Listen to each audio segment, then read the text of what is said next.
Hello and welcome to another exciting episode of Furious with Fabian Fury. I'm your host, Fabian Fury, and today we got a special guest out here at the Furious Studios, or the Freedom Avenger Hideout, whatever you want to call it. And don't forget to follow us on Twitter at Furious with FF, or our website furiouswithff.com. You can also subscribe to us on iTunes, Stitcher, and YouTube. And let's go on with the show. And we have nothing planned out, but that's how it goes, because it's my show and we talk about whatever we want, so on with it.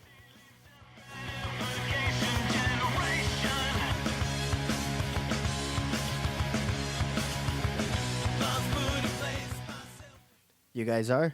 My name is Israel Ramirez. I'm Chris Conde. And I'm Brian Gomez. You guys are? Regime Noir.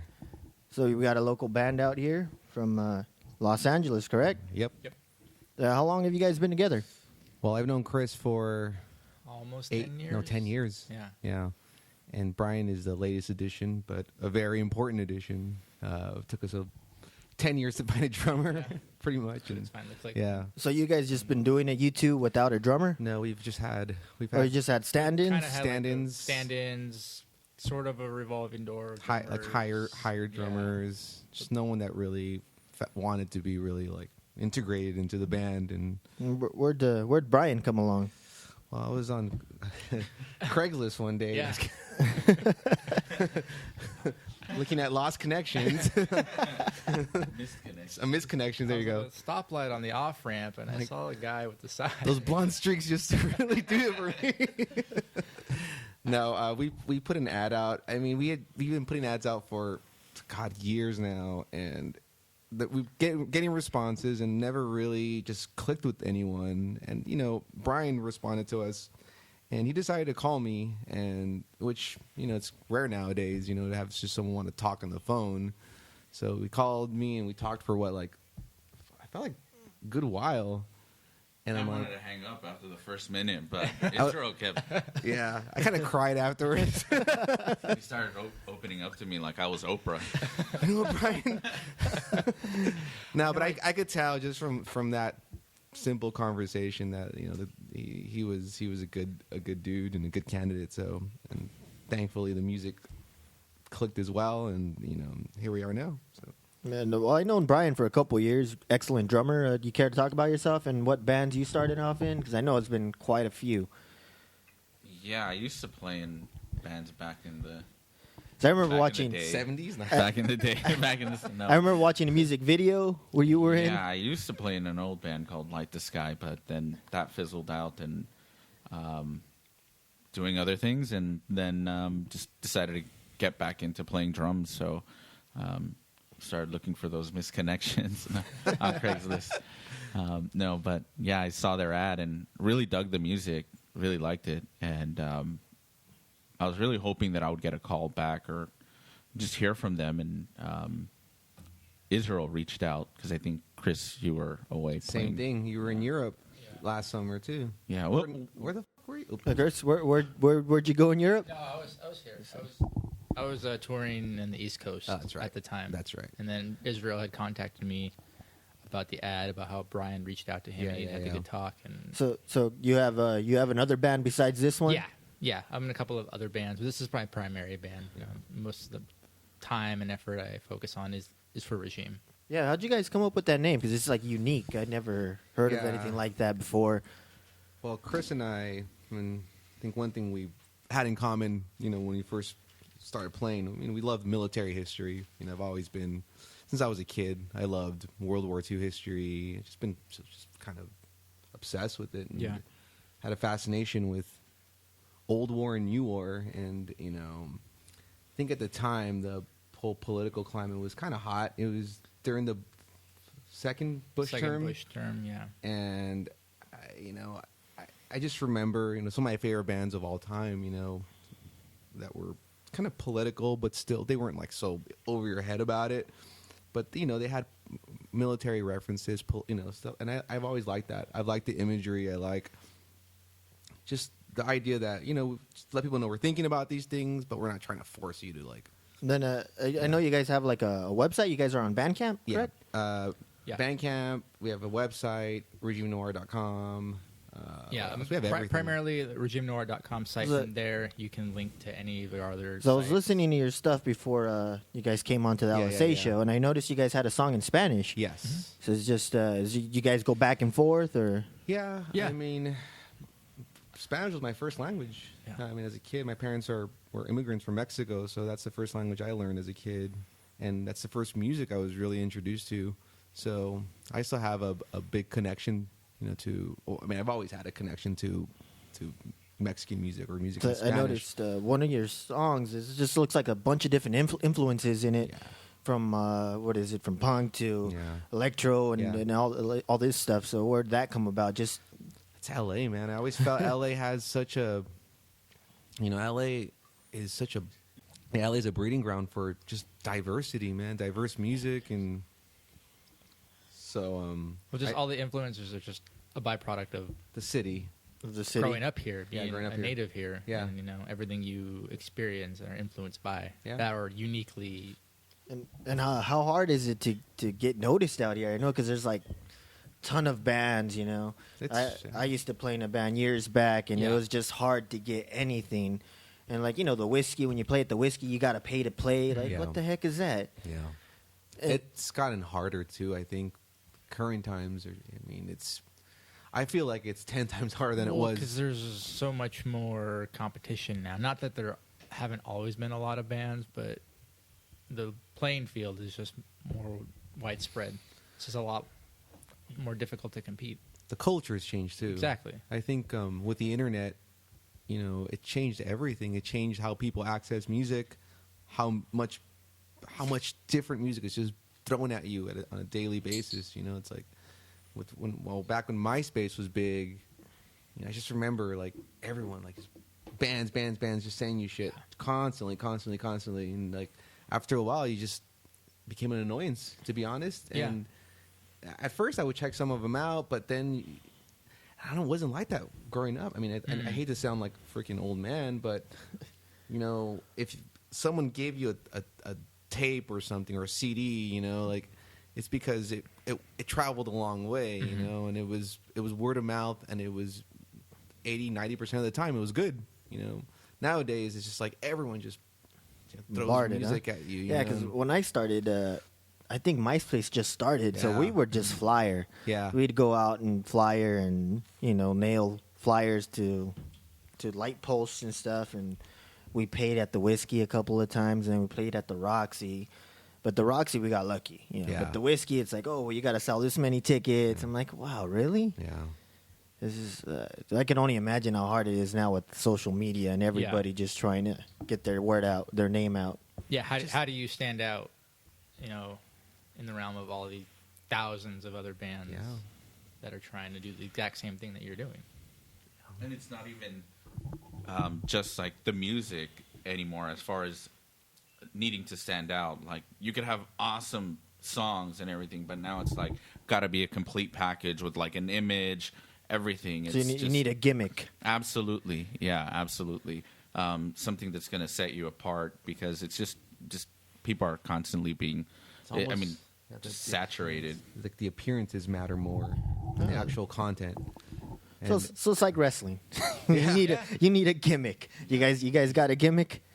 We don't, to be honest. We were kind of.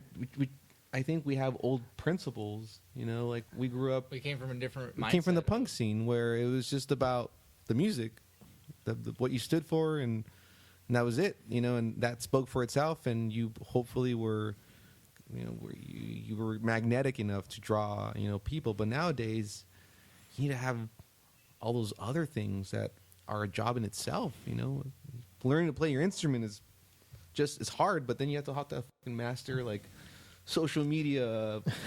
Yeah. It's a lot of So work. do you guys got somebody that runs your website, or like a manager that runs all your social media stuff? Right now, we try to do it ourselves. Sometimes it's a little daunting, but we try to maintain it as much as possible. Yeah. Sometimes we'll get help. Brian's been really good at that. Really pushing for shows and getting the name out there, just getting visibility, getting traffic to the website. So he's been excellent at that.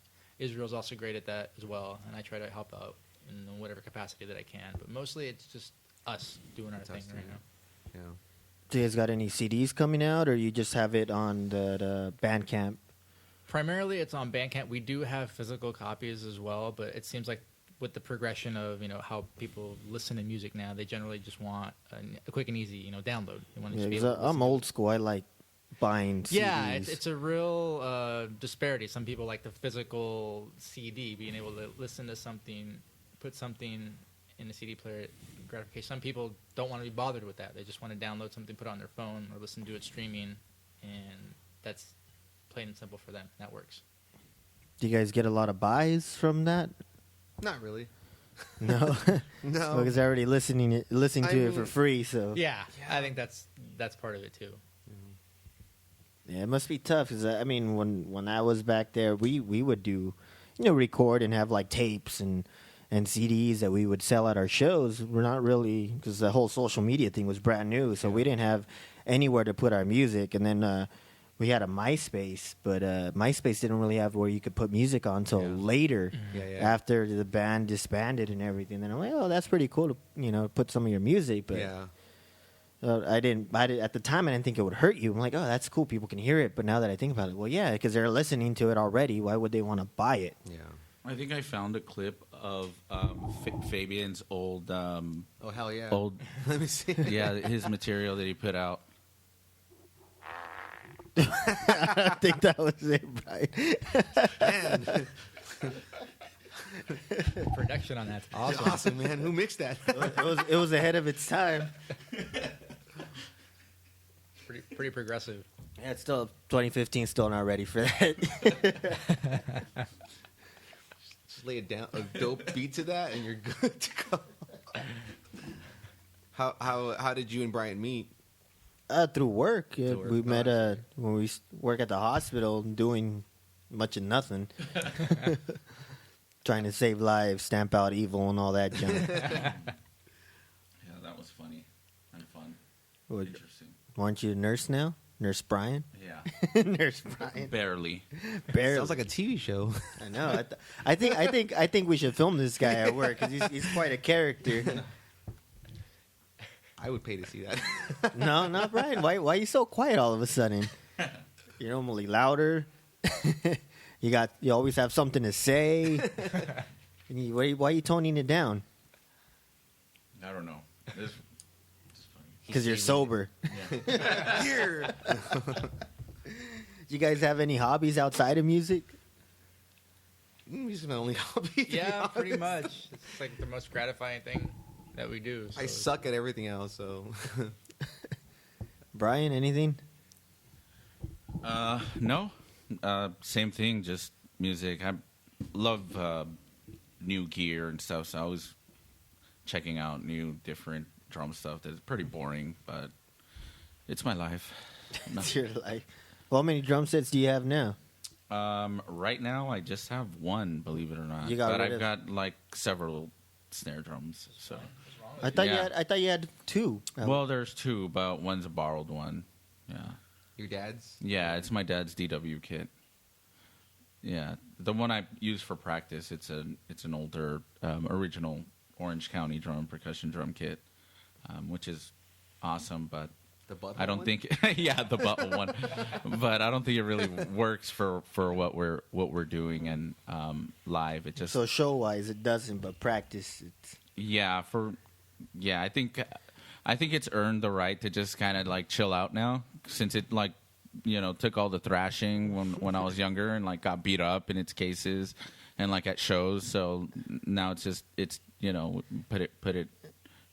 its right to just relax and hang out. So I'll just beat it up during like practice. And you're not gonna retire it and throw it out. You're just gonna, No, my plan actually is to hand it down to my little one. So that's what I'm gonna do with it. is she liking the music? No, yet, she or- hates it. She'd rather like she's like into other stuff. It's So she wouldn't want to bang on something. I'd be careful using that word. We're discussing right now. go to commercial. This interview's over. Stop strangling him. You guys got any hopes for the future, like in regards to your band, like where do you guys want to be in 5 years or anything? I think we're gonna keep doing what we're doing. Maybe try to be a little bit smarter about it. Make more calculated as far as better shows or what the best opportunities for us are. But it's been working well thus far. We've got some good shows. What I'm really happy about is that we're enjoying ourselves live, and I think that's just to get to that point. Just to get to a point where you're just the synergy between all the bandmates is good, and you guys are just happy. That takes work, and I think the last couple of shows have just been that way for me, and I think that's your best shot, I think, at connecting, at having an impact on people, just to be honest and pure about it while you're doing it. Because honestly, with just the handful of shows that we've played with Brian thus far, the amount that we've progressed in just 4 shows or so, 5 shows, is really noticeable. Yeah. I'm really happy where we're at now. Do you have any upcoming gigs in the next couple months or anything you want to push we've out got there? a couple of things we've got to work on, and we're gonna Try to write. Yeah, I think that.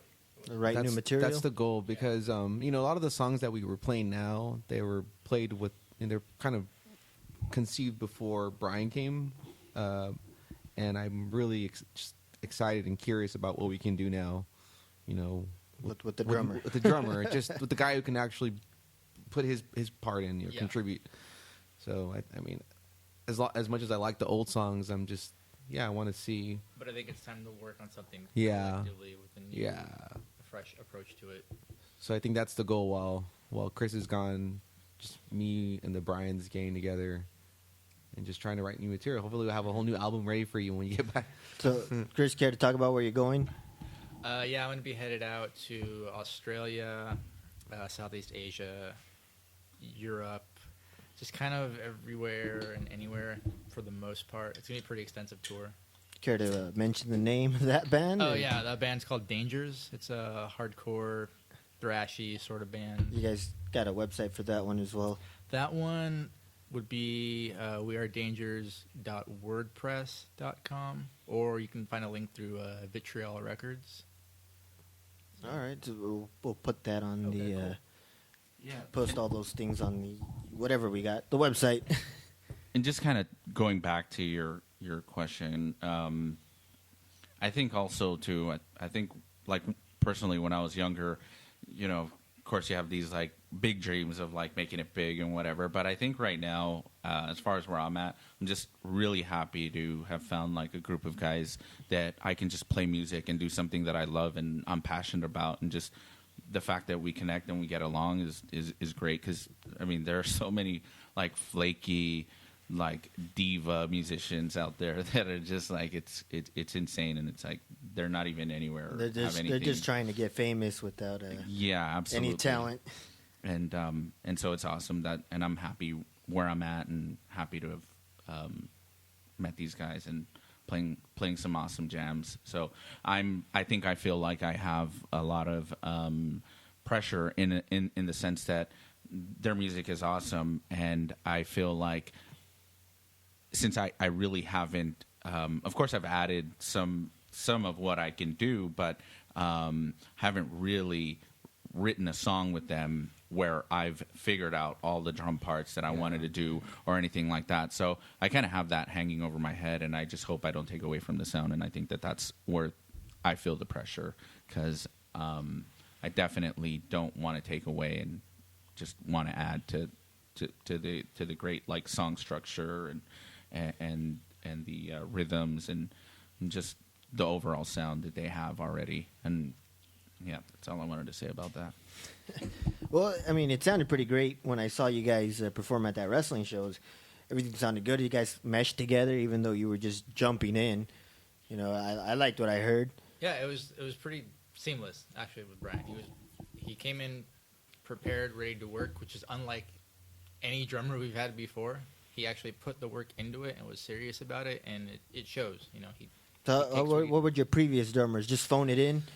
Yeah, or they just wouldn't take the time to really listen to the nuances and really subtleties of the song or what we had in mind. And Brian or actually just not did caring. I think that's just the other thing. Just bust something out. People just like Brian was saying, it's so hard to. I mean, I don't have a lot of musician friends, you know, and this third musician friend have had in a long time, you know, and I just think, yeah, it's a hard culture, and people are very like egotistical. They're, you know, It's they're hard flaky. They're because the majority of musicians, you know, I hate to say it, but they're lazy and they don't want to work. They don't want to put the work into it. You said they ride so much on, well, the image will take care of the actual proficiency instead, and that's like not the case for us anyway. It's like I'd rather be proficient and work on the image later. And then Brian kind of echoes that as well. He wants to come in and be professional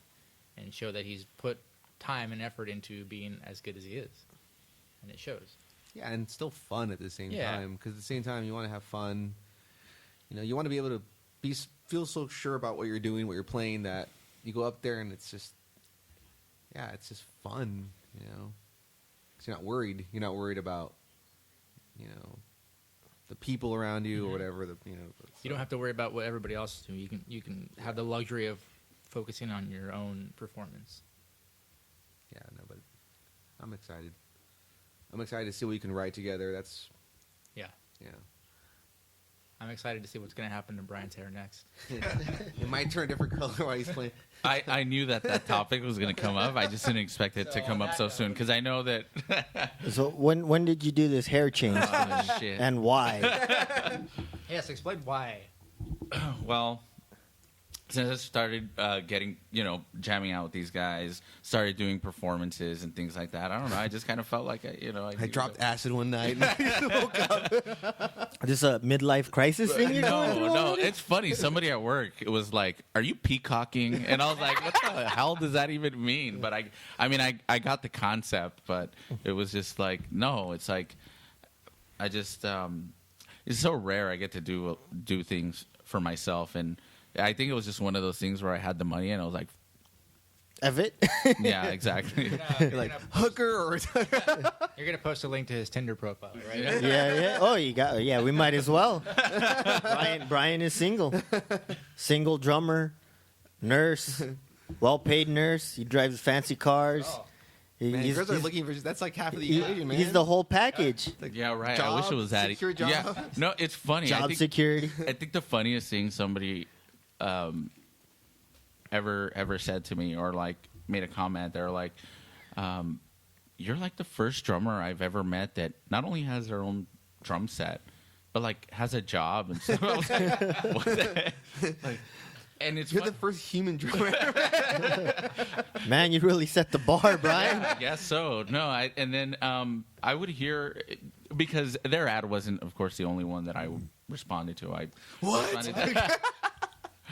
You told us we were the only I had gone to several auditions. I remember you went to this Asian band. What were they? Japanese or I think Oh yeah. That was crazy. That was a bunch of drummers? Yeah, there was like two besides myself.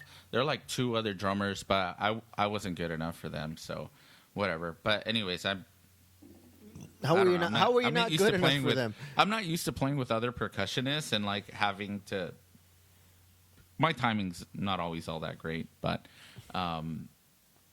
if I have two other drummers that are very, I don't know, they're just like very. Were you like joining like a marching band? No, it was. I don't even know if I should say the name. That's funny, just so you could check it out. And, Just say it. Who cares? I think. Shoot, what are they called? You don't even remember. the two drummer band. No, they had these like Japanese drums, and Yeah, you told us. yeah, there were something. Oh, it's funny now that I'm thinking. I think they had the same initials, the whole RN thing. Yeah, because you guys were Regime Noir, and then they had something. Oh, there you go. Random Ninjas. That's Random what they were. Ninjas. Yeah, they're Random Ninjas. It's funny. Anyways, yeah. what the hell were we even talking about? Well, I was just saying your Oh yeah, my hair. your Oh, hair yeah. and the bands you jumped in because you responded. Yeah, You audition. responded to a bunch of things on Craigslist or wherever it was on Yeah. Tinder. You liked a bunch of other bands. They liked you back. Yeah. Like, I don't want to date you, but don't join my band. So I would go on the auditions, and they would tell me about stories of drummers, like calling them, or they'd contact them, and they'd be like, the drummers would be like, oh well, do you have a drum set for me to play? I'm like, really? Like, how the hell do you even want to try out for a band when sad reality, man. That's like you don't even that's the have norm. Yeah. a drum set to play on? Like, how I don't even know how that works. Do you have a drum set, and can you pick me up and take me to the audition? Can you hold my hands and do this? You step on the pedal for me too. Oh my god, that's crazy. Yeah, that's freaking band life for you, man. Yeah. Is it like that too for guitarists and bassists when you go look for them? They don't have. Absolutely. We've been going on with this. I don't even think we've mentioned what we do, as far as our roles in the band. No. I know that. Oh, yeah, We sure. probably then you talked should. about how Well, we know you're a drummer, 'cause Yeah, I I'm keep a saying drummer. And we were looking for a drummer. Actually, he's Mr. just Phil Collins here. he's just the drum tech. We actually have another drummer. The drummer is a computer. Yes. Actually, It's his Brian's a phone. cyborg. No, I play bass and keyboards and percussion. And who are you again? Chris. Yeah, Who am I? Where am I? Israel, what do you? I play guitar and I do lead vocals, There you go. and okay. occasionally. Dude, the years are that's. Let's get older, man. So what you were saying, Chris? You do the bass and what else? Bass and keyboards and percussion. He's like the mad scientist of the band because he's He's the tech guy. Dude. It's awesome. It's cool because I didn't know how to program any sounds or anything like that, and he just luckily I had a drum pad, and he just hooked everything up, and he's amazing. Even just to watch him. So then he can hook up this podcast better than what we're doing. I didn't want to say anything, but now that she's gone, She is going to listen back to this. Yes. So, oops, I deleted this whole thing. How did it happen? I guess we need maybe a new producer, producer Chris. Well, she's gonna hear that and just oops, delete everything. I don't know what happened. No, it's just I like it because it makes everything else run smoother for them. Like if Israel's pedal board set up, Brian's synth pad set up, everything works together. It's just crazy because it's stuff that you take for granted as a musician. I mean, I took it for granted before I met Chris. I didn't think about the technology, all that shit to make life easier, to really just, okay, all that stuff matters. It all affects your sound. It affects the presentation of everything. And once you start paying attention to details like that, then you can start separating yourself. And I think Chris really brought that, attitude. That's good because I never had a ear for that. I'll just plug into the amp and there we go. I had no idea what I was doing. Somebody else was trying to fix the sounds and they're moving their stuff around and checking, and I'm like, dude, I can hear it just fine. He's like, yeah, but can everybody else hear it? I'm like, I don't know. I can hear it fine. I was the same way. I didn't have a concept of real production, and I just like to play and I plugged in, but you taught me a lot about all right. Yeah, because I noticed, I kind of figured when we would play like backyard gigs, back in the day, we had no what we were doing, and people were like, well, I can't hear your vocalist, your drums loud, your speakers are loud, and I just hear mumbling. I'm like, I don't know, it sounds good to me from where I'm standing. But it was like a crash course when we started playing at Whiskey and Roxy, because they were checking your sounds. I'm like, whoa, because they had people come and play your guitar and checking. I'm like, whoa, this is crazy. I had no idea what this whole thing that was behind it. That's what the pros do. I mean, that's they're checking the mics to make sure you can hear, and then they'll be testing stuff. I pay the with the mixing board back there. It's just something amazing, but it just looked too complicated. So I was like, let somebody else do it. Well, that was my thinking. So, what about you care to talk about some of your songs, like that song? What is it? Su Testimonio. Oh, yeah. You care to talk about it? Yeah. I mean, to me, that's like probably one of the most personal things I've ever written. Because I said earlier, my parents, immigrants from Mexico, and you don't start to realize how much history, and where you come from, how big of a role it plays. I start getting older and start really, having a strong sense of who you are. And as I, got into my mid to late 20s, like I started to really understand like what sacrifices and speaking to all the Latino and immigrant culture, what they have to go through, what sacrifices they have to make, and the sort of giving up of one identity and adopting a new one here, and how hard that must be, because not only are you dealing with, a country that doesn't see immigrants as a positive thing sometimes, No, especially in California, in LA, where you're Hispanic, you're illegal. That's everybody's frame of thought. Shadows, you're in the shadows. You don't have a real identity. You don't have you're not. In some ways, you're not a real person. And me, that I grew up, I went to school, I learned English, I went to college, and I interact with, with American culture, and I just see how they regard, like, the workers, the janitors, the freaking carpenters, the construction workers. They're just kind of behind the scenes, and there's just no acknowledgement of them, as people. And I always thought, wow, but they have a story. They have a story, and they probably went through something super difficult to get here, Yeah, I mean, we probably all come from some crazy story like that. I mean, my grandfather gave me this crazy story when I was a kid, because he was an American citizen. Yeah. During I guess it was World War II, I believe, a little after that. Yeah. When they were just grabbing Mexicans from the street and deporting them, even though he was legal, and that was in Texas. So. Yeah. They grabbed him and threw him to Mexico, and it's like, well, what am I supposed to do now? My mom's in Texas, my siblings are in Texas. I'm over here in Mexico. Like, what? And I was like, wow. And how old were you, Dad? Grandpa? He was like a teenager. I'm like, man, I could only imagine if they did that to me. How would I survive? Would I just be living off the street? Absolutely, yeah. I'm pretty sure they're still doing that today. Oh yeah, dude, you're right. They grab them. They're even from like South America, and they just dump them in Mexico. And it's like, figure it out. And then Mexico's like, we don't want them. They left in the first place. Damn, right? You got a crazy story like that from your parents or anything? Actually, I do. It's actually from my dad. Him and his like best friend. They were growing up, and they were like teenagers. And the way they came to this country is that they knew this like crazy guy who got them across the border, and all he wanted was a pint of paint thinner, because he loved huffing paint thinner. Oh, wow! So that's how he came over. But he didn't last too long. I mean, he did the job. He got him over, but I think they caught up with him, and then my dad was eventually taken back to Mexico, and then the rest of it was legit. But that was like the craziest thing. I was like, wow, for like some paint thinner, really?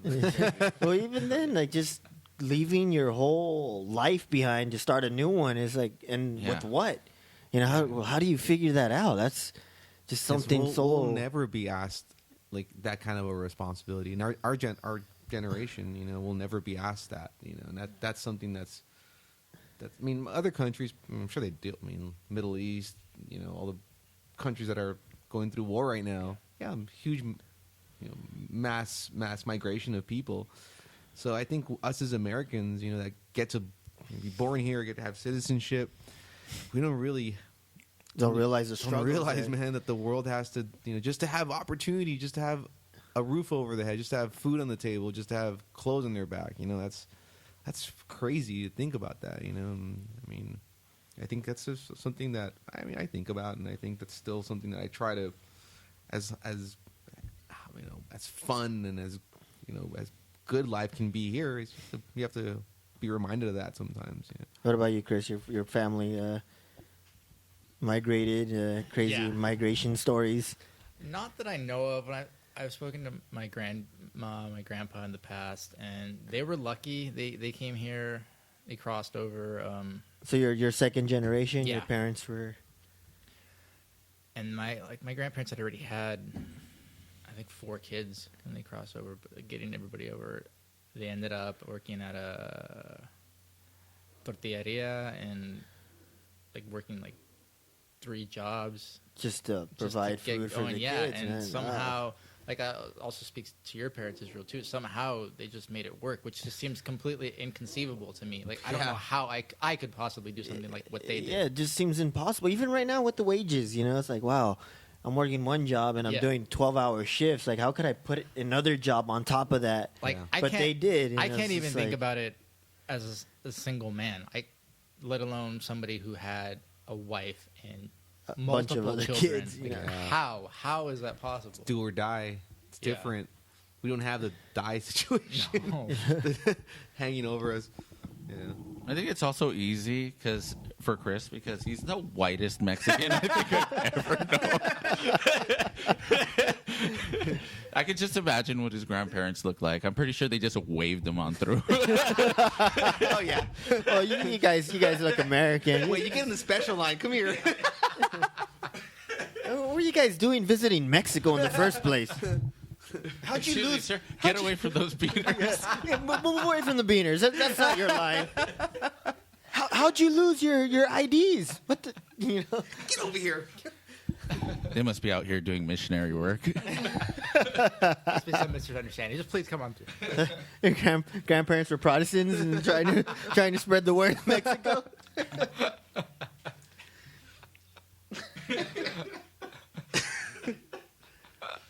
I think what's cool though is that Chris's grandparents still live in East LA, right in the heart of Yeah. East LA. What's the street? Wait, They live on. Oh, by the way. Gleason. The address is. go pay a visit. Go pay them a visit. They'll welcome you in with No, open arms.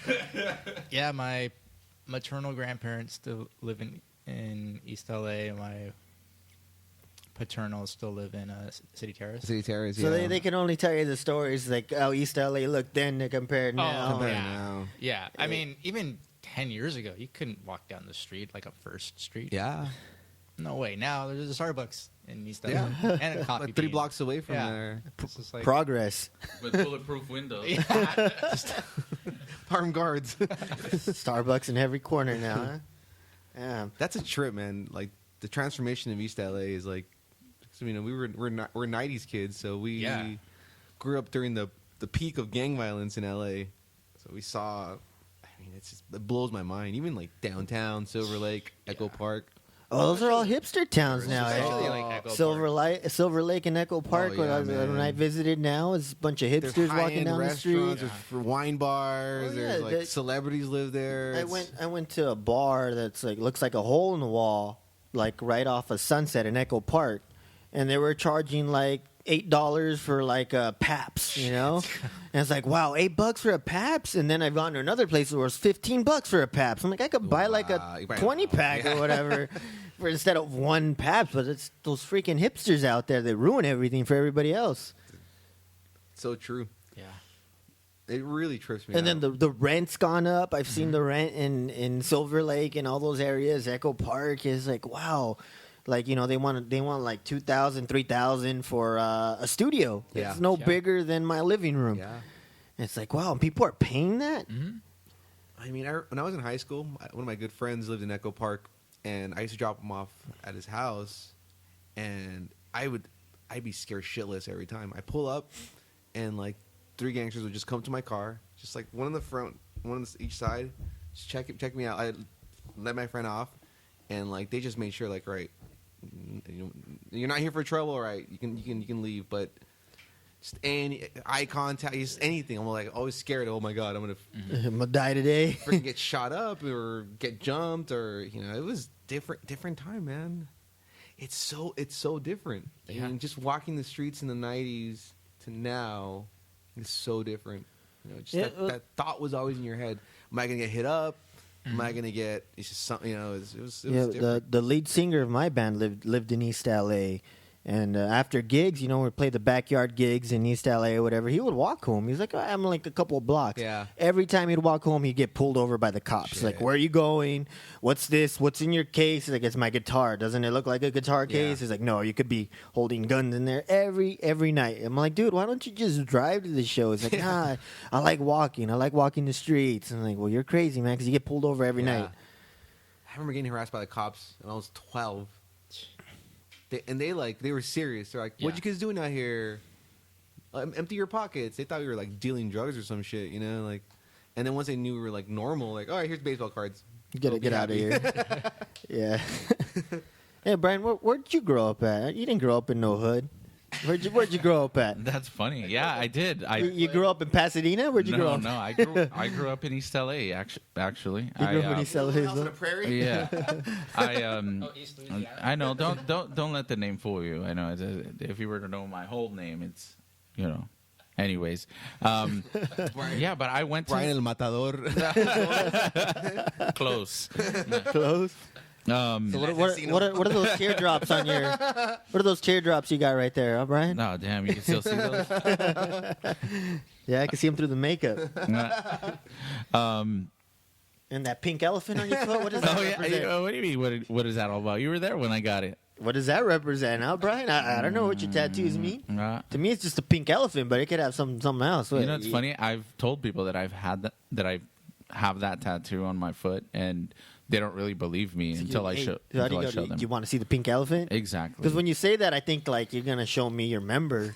I think that's what you want me to show you. Just when you say it, I'm like, whoa, pink elephant. You're like, I don't want to see the elephant. Now. I just want to see the trunk.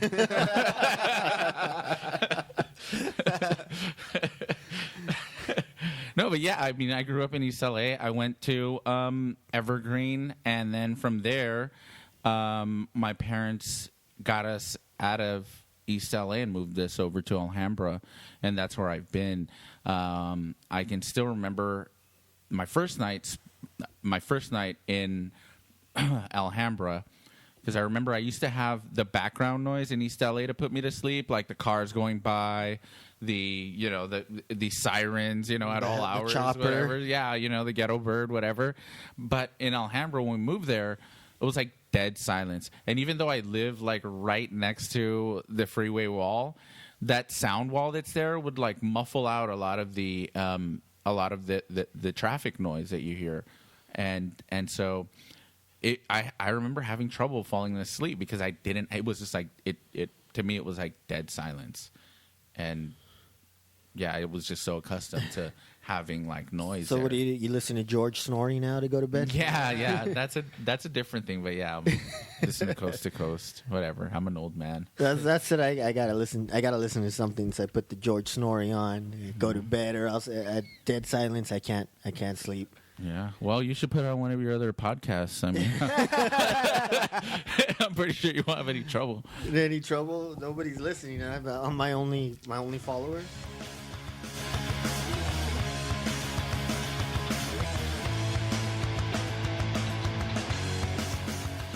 Well, that concludes part one with our interview with Regime Noir. We had to split it into two parts because it was just too good to fit into one episode. Well, anyway, don't forget to follow and subscribe to us, and be here next week to listen to part two. We'll have some of their music playing at the end of our show if everything works well. And again, if you're gonna do it furiously, and if not, go fave yourself.